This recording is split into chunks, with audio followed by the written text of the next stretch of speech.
SCOTUS allows Trump administration to end 2 Biden parole plans.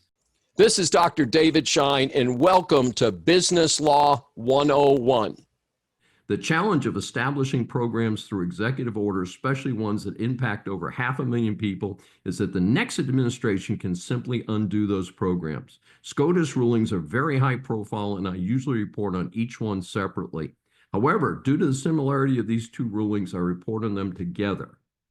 In rulings 2 weeks apart, SCOTUS has ended the Biden-era parole program for as many as 500,000 non-citizens, and in a separate ruling for reportedly hundreds of thousands of Venezuelan nationals.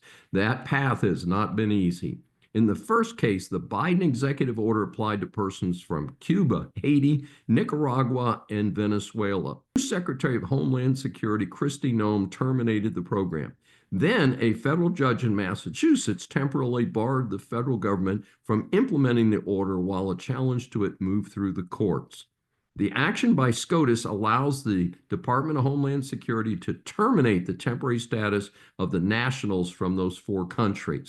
In the other case, DHS Secretary Kristi Noem terminated a separate Biden executive order providing parole for hundreds of thousands of Venezuelan civilians living in the United States. In that case, a federal judge in San Francisco had blocked the termination order by Noem. Then the Supreme Court allowed her order to be enforced.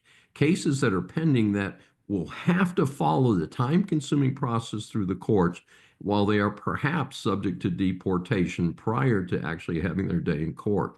The reported reason for ending the parole programs by the Trump administration was that there were a number of documented cases of fraud in both programs, such as a host location sponsoring over 100 of the persons seeking parole.